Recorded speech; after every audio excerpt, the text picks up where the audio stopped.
Under 19 T20 world cup में आज पाकिस्तान और स्कॉटलैंड की अंडर 19 टीमें मद्दे मुकाबिल हैं। पाकिस्तान ने टॉस जीतकर पहले फील्डिंग का फैसला किया है। मैच जियो सुपर पर बराह रास्त नशर किया जा रहा है और माइको ऐप पर भी मैच बराह रास्त देखा जा सकता है।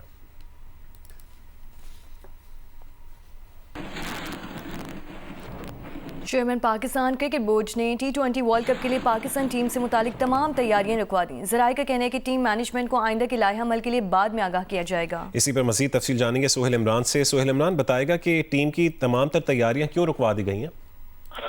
हाँ जी, बांग्लादेश क्रिकेट टीम के T20 वर्ल्ड कप के लिए इंडिया में जाने के फैसले के हवाले से पाकिस्तान का पहले ही ये मौक़िफ़ सामने आ चुका है कि उनको मुकम्मल तौर पर सपोर्ट किया जाएगा, उनके मौक़िफ़ की हमायत की जाएगी। और इसमें थोड़ी सी ये पेशरफ्त हुई है कि अब Pakistan cricket board chairman Mohsin Naqvi ने ICC T20 वर्ल्ड कप के हवाले से तमाम जो तैयारियां थी उन रुकवा दिया है और इस हवाले से टीम मैनेजमेंट को आइंदा के लाए अमल के बारे में जल्द बताया जाएगा। और टीम मैनेजमेंट से जो इस अगर एकदम शिरकत होती है पाकिस्तान की T20 वर्ल्ड कप में, उसका मतवाजी प्लान भी उन्हें कहा गया है कि बनाकर रखें और इसके बारे में बाद में बातचीत की जाएगी। जी बहुत शुक्रिया सोहेल इमरान आपका। कराची में गुल प्लाजा में लगने वाली आग पर तकरीबन 33 घंटों बाद काबू पा लिया गया है। इमारत में कूलिंग और रेस्क्यू ऑपरेशन जारी है। आग लगने के वाक़े में अब तक 14 अफराद की जान बहक होने की तस्दीक हो चुकी है, जबकि 50 से ज़ायद लापता हैं। इस वक्त वहाँ क्या सूरत हाल है जानने के लिए हमने रब्ता किया है नुमाइंदे जियो न्यूज़ काशिफ मुश्ताक से। काशिफ बताइए, इमारत को किस तरह क्लियर किया जा रहा है? देखिए, इमारत को क्लियर करने के लिए मुख्तलिफ मकामात से जो है वो अभी भी पानी का छिड़काव किया जा रहा है और कूलिंग का अमल जो है वो अब तक शुरू नहीं किया गया है। जैसे ही आग पर काबू पाया गया उसके बाद ये बताया गया फायर ब्रिगेड हुकाम की जानिब से कि मुख्तलिफ पॉकेट्स के अंदर जो है वो दोबारा से आग भड़की है, जिसकी वजह से दोबारा इसके ऑपरेशन जारी है। इमारत के बहुत ज़्यादा करीब नहीं जाया जा रहा है। वक्ती तौर पर अब जो है ये ऑपरेशन रोक दिया गया है। उसका एक रीज़न ये बताया जाता है कि जो गुल प्लाजा का फ्रंट साइड है वहाँ से जो गुल प्लाजा का जो फ्रंट साइड है वहाँ से ये बताया जा रहा है कि एक हिस्सा गिरा और उसके बाद जो इसके साथ इमारत है रंपा प्लाजा, उसके पिलर जो हैं वो डैमेज हुए हैं। मेरे कैमरामैन सज्जाद हुसैन अगर आपको पिलर दिखाएं रंपा प्लाजा के, तो वो भी काफ़ी हद तक डैमेज हो गए, जिसकी वजह से यहाँ जो स्नार्कल मौजूद थी उसे फौरी तौर पर यहाँ से हटाया गया है। जो फ्रंट पर लोग मौजूद थे उन्हें यहाँ से हटा दिया गया है। जबकि आपको एक विंडो से दिखाऊँ कि दोबारा से आग भड़क उठी है। आप ये देख सकते हैं, मेरे कैमरामैन सज्जाद हुसैन अगर दिखाएँ तो इस तरह से वक्फे से दोबारा से आग जो है वो बिल्डिंग में भड़कती है। जो फायर ब्रिगेड हुकाम है उनकी जानिब से बड़ी एहतियात के साथ जो है वो आग के अमल के प्रोसेस को रोकने के लिए जो है वो कोशिशें की जा रही हैं। इमारत के शीशे टूटने की भी आवाज़ें वक्तन ब वक्तन आ रही हैं, जबकि जो लोग बहुत ज़्यादा करीब मौजूद थे उन्हें जो है वो पीछे हटाया और साथ साथ ये कोशिश की जा रही है कि इमारत से जितना दूर हो सके उतना दूर लोगों को रखा जाए। रेस्क्यू ऑपरेशन को वक्ती तौर पर रोका गया है और नई स्ट्रेटजी बनाई जा रही है ताकि इमारत की जो फ्रंट साइड है उसे मुकम्मल तौर पर जो है वो क्लियर किया जाए। अब तक 14 अफराद की लाशें निकाल ली गई हैं, जबकि 30 अफराद के जो मोबाइल डेटा है, जो लोकेशंस हैं वो यहीं की आ रही हैं। DIG की जानिब से बताया जा रहा है कि एक टीम तश्कील दी गई है जो तमाम तर डेटा रिकवर किया जा रहा है। जबकि जो इमारत की छत है उसके ऊपर जो भी गाड़ियाँ या मोटरसाइकिल्स मौजूद हैं उनका डेटा भी जो है वो मुरतब कर लिया गया है। उनके मालकान के हवाले से भी तफसीलात हासिल की जा रही हैं कि वो गाड़ियाँ किन अफराद की हैं और उनको यहाँ से रिमूव करने के लिए भी जो है वो हिकमत अमली अपनाई जा रही है। जबकि फायर ब्रिगेड हुकाम की जानिब से बताया जा रहा है कि वक्ती तौर पर जो है वो इस ऑपरेशन को रोका गया है ताकि एक स्ट्रेटजी बनाई जा सके और एहतियाती तदबीर इख्तियार की जा सके। जो भी स्नार्कल मेरे लेफ्ट हैंड की साइड भी मौजूद थी उसे भी फौरी तौर पर पीछे हटा लिया गया और जैसे ही ये आग के शोला दोबारा बढ़ के हैं, आप देख सकते हैं कि फायर ब्रिगेड के हुकाम जो हैं वो दोबारा से जो है वो अपनी पोजीशन ले रहे हैं और कोशिशें की जा रही है कि फौरी तौर पर आग को जो है वो कंट्रोल मुकम्मल तौर पर कर लिया जाए।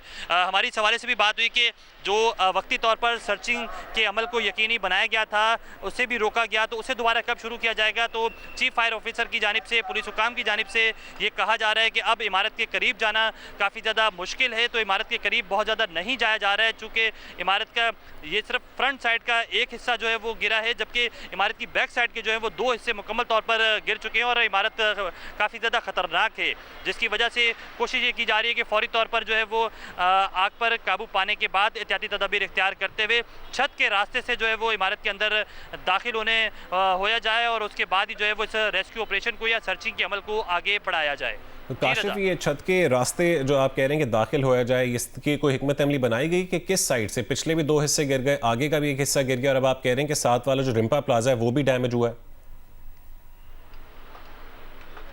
बिल्कुल ऐसा ही है। रिम्पा प्लाजा का जो पार्किंग एरिया है, जो जैसे मैंने आपको दिखाया भी कि उसके पिलर्स काफ़ी हद तक डैमेज हो गए। जो इब्तदाई तौर पर एक हिकमत अमली बनाई गई थी वो ये थी कि रिम्पा प्लाजा पर जो है वो स्नॉर्कल की मदद से जो रेस्क्यू एहलकार हैं वहाँ से वो रिम्पा प्लाजा पे दाखिल होंगे, रिम्पा प्लाजा से फिर छत की तरफ जाएंगे। लेकिन अब इस ऑपरेशन को भी रोक दिया गया है और मुख्तलिफ पॉकेट्स के अंदर दोबारा से आग भड़क उठी है, तो इस वजह से करके एहतियाती तदबीर इख्तियार की जा रही है। जो ग्राउंड फ्लोर पर आग को कंट्रोल कर लिया गया था, फायर ब्रिगेड हुकाम आगे की जानिब बढ़ रहे थे, वो मुकम्मल तौर पर पीछे हट गए हैं। सिर्फ स्नॉर्कल की मदद से कोशिश की जा रही है कि फर्स्ट फ्लोर सेकेंड फ्लोर पर आग बुझाने के लिए जो फायर फाइटर हैं वो काम करें। जैसे ही फ्रंट साइड पर एक शॉप के अंदर दोबारा से आग भड़कने की इतला सामने आई है, तो फायर ब्रिगेड की जानिब से फ़ौरन से पोजीशन संभाल ली गई है। लेकिन सराउंडिंग में अब तक बताया जा रहा है कि ऑपरेशन को रोका गया है और जैसे ही कंडीशन कंट्रोल में आएगी और ऑपरेशन को अगले मरहले में दाखिल किया जाएगा तो फौरी तौर पर रिम्पा प्लाजा की साइड से जो है वो इस इमारत के ऊपर जाया जाएगा और उसके बाद कोशिश की जाएगी बड़ी एहतियात बरतते हुए कि किसी तरीके से इमारत के अंदर भी दाखिल हुआ जाए। अगर ये पॉसिबल होता कि इमारत के अंदर दाखिल हुआ जाता तो फौरी तौर पर जो है वो रेस्क्यू ऑपरेशन शुरू कर दिया जाता। जबकि पुलिस की जानिब से मुख्तलिफ पहलुओं से तहकीकात शुरू कर दी गई हैं और तफ्तीशी ज़राए हमें ये भी बता रहे हैं कि 16 जो दाखिली और खारजी रास्ते थे उनमें से बेशतर रास्ते, चूँकि रात काफ़ी ज़्यादा हो गई थी, मार्केट बंद होने का टाइम शुरू हो गया, तो काफ़ी ज़्यादा दरवाजे लॉक थे। जो गुल प्लाजा है इसकी बैक साइड के 4 से 5 गेट हैं वो खुले हुए थे, फ्रंट साइड के 3 से 4 दरवाजे यहाँ से बंद थे, जबकि इसकी साइड के भी मुतादिद दरवाजे जो हैं वो बंद थे, जिसकी वजह से जब आग लगी और धुआं भड़का तो लोग बहुत ज़्यादा निकल नहीं पाए। तो इसके हवाले से भी तहकीकात जारी हैं। अब तक इस वाक़े का मुकदमा दर्ज नहीं किया गया है, अभी तक वाक़े का मुकदमा दर्ज नहीं किया और तहकीकात इस वक्त जारी हैं। काशिफ मुश्ताक हमें अपडेट कर रहे थे, बहुत शुक्रिया आपका।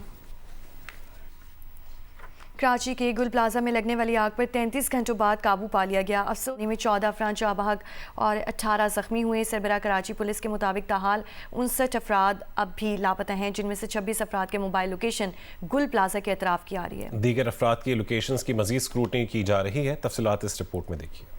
शहर के मसरूफ और गुंजान तरीन गुल प्लाजा में हफ्ते की शब 10:14 पर आर्टिफिशियल गमलों और फूलों की दुकान में लगने वाली आग पर 33 घंटों बाद काबू पा लिया गया।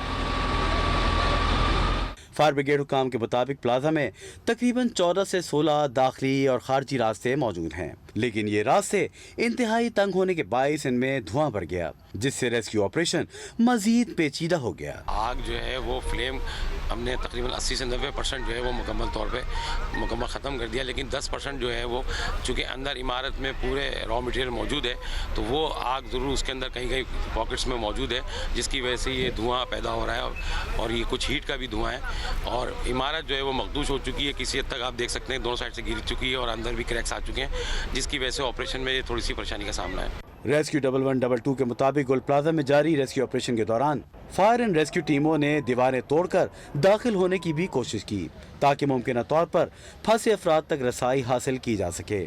फायर ब्रिगेड हुकाम के मुताबिक आग के बायस 3 मुख्तलिफ मकामात से इमारत के हिस्से मुनदम हो गए। रेस्क्यू ऑपरेशन में 12 फायर टेंडर्स, 6 वाटर बाउजर्स और 2 स्नॉर्कल्स ने हिस्सा लिया और अब कूलिंग का अमल जारी है।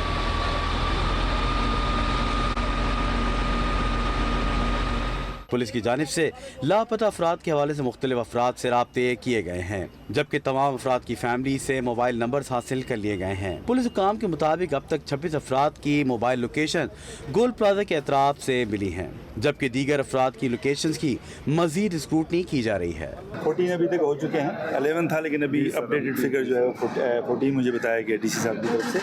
और बाकी देखें जैसे जैसे आगे रेस्क्यू ऑपरेशन बढ़ेगा तो तादाद वैसे चलती रहेगी और 59 to 60 जैसे आपको हुआ कि वो लोग में से। गवर्नर सिंध कामरान खान तिजोरी ने भी रात गए सीनियर रहनुमा MQM पाकिस्तान फारूक सत्तार के हमरा गोल प्लाजा का दौरा किया और रेस्क्यू और इमदादी सरगर्मियों का जायजा लिया। Saddar Karachi mobile and electronics dealer association Mohammad Minaj Gulfam और ताजिर रहनुमा रिजवान इरफान ने मुतासरा ताजरों से इजहारी यकजहती के लिए आज शहर की मोबाइल और इलेक्ट्रॉनिक मार्केट्स बंद रखने का ऐलान किया है। कैमरामैन अदनान हैदर, सज्जाद हुसैन और साथी रिपोर्टर कमर अली मस्तोई के साथ काशिम मुश्ताक, जियो न्यूज़ कराची। और कराची गुल प्लाजा में आग बुझने के बाद सर्चिंग ऑपरेशन जारी है। मुतासरा खानदान प्लाजे के बाहर अपने प्यारों की तलाश में बेचैन नजर आ रहे हैं।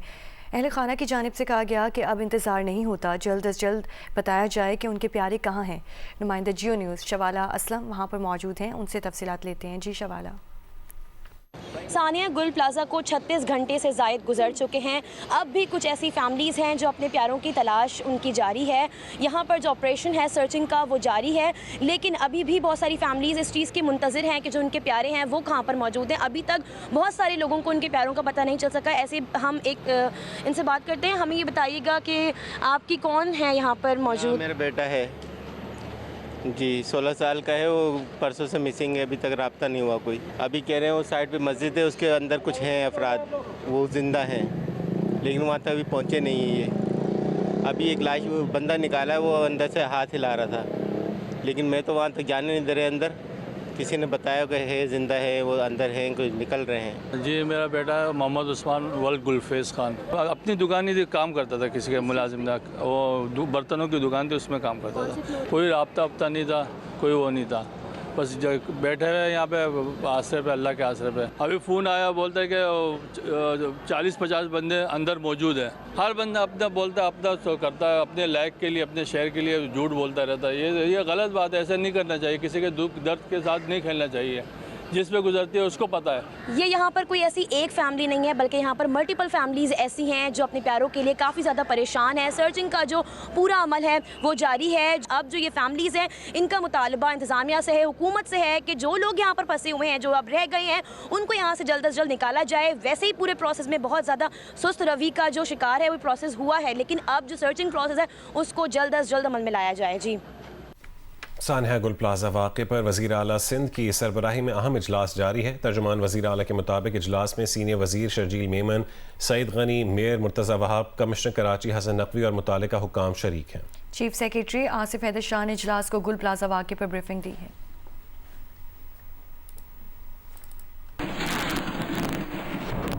कराची के मेयर मुर्तज़ा वहाब गुल प्लाजा पहुंचे। उन्होंने मीडिया से गुफ्तगू करते हुए कहा है कि अब तक 65 लापता अफराद के अहले खाना ने इंतज़ामिया से राबता करके बताया है कि उनके प्यारे गुल प्लाजा में लापता हैं। 65 ऐसे लोग हैं जो हमारे पास आए हैं, जिन्हें रजिस्टर कराया है और बताया है कि उनके घर वाले वापस नहीं है। तो 65 वो लोगों की लिस्ट हमारे पास मौजूद है। इतनी देर से मैं नहीं आया तो कोई नारेबाजी नहीं हुई, मैं आया तो नारेबाजी होनी शुरू हो गई। तो मेरा अपना मानना ये है कि ये छोटी छोटी जो ये चीज़ें हैं ना इस तरह की, ये ना करें। फोकस इस वक्त रेस्क्यू वर्कर्स को अपना काम करें दे, रेस्क्यू वर्कर्स काम कर लें। उसका जिसको मुझे गाली भी देनी हो 100 बिस्मिल्लाह दे दे, मैं हाजिर हूँ लोगों। आगे बढ़ें और आपको बताएं कि पाकिस्तान फ़ज़ाई के जदीद F-16 ब्लॉक 52 लड़ाका तैयारी और तरबियत याफ्ता अमला सऊदी अरब में जारी आलमी फ़ज़ाई मश्क स्पीयर्स ऑफ विक्ट्री 2026 में शिरकत के लिए पहुँच गए। इस मश्क में अमरीका, बरतानिया, फ्रांस समेत कई दोस्त ममालिक के फ़ज़ाई अफवाज हिस्सा ले रही हैं। पाकिस्तानी तैयारों ने पाकिस्तान से सऊदी अरब तक बगैर रुके परवाज़ करके अपने पेशा वराना सलाहियतों का अमली मुज़ाहिरा किया। पाकिस्तान फ़ज़ाइया का दस्ता मुमलिकत सऊदी अरब के किंग अब्दुल अजीज़ एयरबेस पहुँच चुका है, जहाँ कसीरुल कौमी फ़ज़ाई जंगी मश्क स्पीयर्स ऑफ विक्ट्री 2026 जारी है। इस मश्क में पाकिस्तान के साथ साथ सऊदी अरब, अमरीका, बरतानिया, फ्रांस, इटली, यूनान, कतर, बहरीन और उर्दन के फ़ज़ाई अफवाज शरीक हैं। मश्क का मकसद मुख्तलिफ ममालिक के फ़ज़ाई अफवाज के दरमियान ताउन बढ़ाना है, मुश्तरका ऑपरेशंस की मश्क करना और जदीद जंगी हालात में एक दूसरे के तजर्बात से सीखना भी है। इस दौरान दिन और रात की परवाज़ें, बड़े पैमाने पर फ़ज़ाई मशक़ें और जदीद दिफाई निज़ाम के साथ तरबियती सरगर्मियाँ शामिल हैं। पाकिस्तान फ़ज़ाई के पायलट्स जदीद एवियोनिक्स और तवील फासले तक मार करने की सलाहियत रखने वाले F-16 ब्लॉक 52 तैयारों के साथ दीगर ममालिक के जदीद जंगी तैयारों के मुकाबिल अमली तरबियत हासिल कर रहे हैं। इस मश्क में शिरकत से पाकिस्तान फ़ज़ाई की पेशा वराना महारत, आलमी ताउन के अज़म और मुख्तलिफ मुश्किल हालात में मौसर अंदाज में काम करने की सलाहियत मज़ीद मजबूत होगी। इस्लामाबाद में सर्दी की शिद्दत में हल्की सी कमी महसूस की जा रही है। इस्लामाबाद में दर्जा हरारत 17 डिग्री सेंटीग्रेड रिकॉर्ड किया गया। मौसम के बारे में बताएंगी दुआ मिर्ज़ा। जी इस्लामाबाद का मौसम आज सर्द और खुश्क है, लेकिन सर्दी की शिद्दत में कुछ कमी वाक़या हुई है और कम से कम दर्जा 6 डिग्री सेंटीग्रेड रिकॉर्ड किया गया है, जबकि ज़्यादा से ज़्यादा 21 डिग्री सेंटीग्रेड रिकॉर्ड किए जाने का इम्कान है। महकमा मौसमियात के मुताबिक इस्लामाबाद के वासियों के लिए एक अच्छी खबर यह है कि बारिशों का एक नया स्पेल इस्लामाबाद में दाखिल हो रहा है, जिसकी वजह से 22 और 23 जनवरी की दरमियानी शब में बारिशों का सिलसिला शुरू होगा, जो कि जनवरी के इख्तिताम तक ऐसे ही चलता रहेगा। हवा में नमी का तनासुब करीबन 80% रिकॉर्ड किया गया है, जबकि काम विंड यानी हवा ना होने के बराबर है। और महकमा मौसमियात का यही कहना है कि अगले 2-3 दिन में मतलब जुज़वी तौर पर अबर आलूद रहेगा और फिर बारिशें इस्लामाबाद में बरसेंगी। पेशावर मतला जुज़वी तौर पर अबर आलूद है, मौसम सर्द और खुश्क है। महकमा मौसमियात के मुताबिक आइंदा 24 घंटों के दौरान पेशावर समेत खैबर पख्तूनख्वा के मैदानी अजला में मतला अबर आलूद रहने, जबकि बालाई अजला में बारिश और बर्फबारी का इम्कान बताया जा रहा है। क्या तफसीलात हैं, उरूबा इब्राहिम से जानते हैं। जी उरूबा। जी पेशावर में मतला जुज़वी तौर पर अबर आलूद है, सूरज और बादलों के दरमियान आंख मचोली का सिलसिला जारी है। मौसम सर्द और खुश्क है, सुबह और शाम के औकात में धुंध भी होती है। महकमा मौसमियात के मुताबिक आज कम से कम दर्जा हरारत 4 डिग्री सेंटीग्रेड रिकॉर्ड किया गया है, जबकि ज्यादा से ज्यादा 21 डिग्री सेंटीग्रेड तक बढ़ने का इम्कान है। हवा में नमी का तनासुब 85% रिकॉर्ड किया गया है। महकमा मौसमियात के मुताबिक गुज़िश्ता 24 घंटों के दौरान कालाम में 2 मिलीमीटर बारिश रिकॉर्ड की गई है, जबकि 1 इंच बर्फबारी रिकॉर्ड की गई है। सूबे में सबसे कम दर्जा हरारत पारा चिनार में -4 डिग्री सेंटीग्रेड रिकॉर्ड किया गया है। महकमा मौसमियात के मुताबिक आइंदा 24 घंटों के दौरान पेशावर समेत खैबर पख्तूनख्वा के बेशतर मैदानी अजला में मतला अबर आलूद और मौसम सर्द रहने का इम्कान है, जबकि बालाई अजला में बारिश और बर्फबारी की पेशगोई की गई है।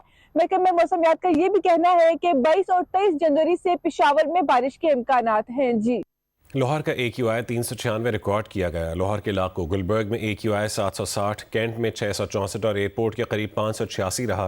पंजाब की सीनियर वजीर मरीम औरंगजेब का कहना है कि सरहद पार से आने वाली आलूदा हवाओं के बायस लाहौर का AQI लेवल बढ़ गया है। भारत से आने वाली स्मॉग बड़ा चैलेंज है। आलमी माहौलियाती वेबसाइट के मुताबिक भारतीय शहर दिल्ली दुनिया का आलूदा तरीन शहर है, जहाँ का AQI 622 रिकॉर्ड किया गया। सीनियर सूबाई वजीर मरीम औरंगजेब ने कहा है कि मकामी सतह पर सूरत हाल कंट्रोल में है। सूबाई हुकूमत की मौसर मॉनिटरिंग से आलूदगी के ज़राए काबू में है।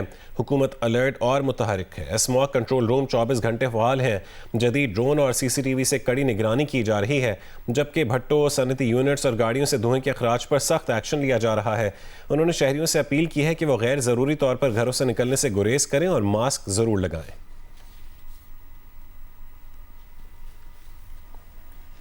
शदीद धुंध के बाद ननकाना साहब और पत्तोकी में 2 ट्रैफिक हादसात में 2 मुसाफिर जाम बहक और 11 अफराद ज़ख्मी हो गए। ज़ख्मियों को तिबी इमदाद के लिए हॉस्पिटल मुंतकिल कर दिया गया।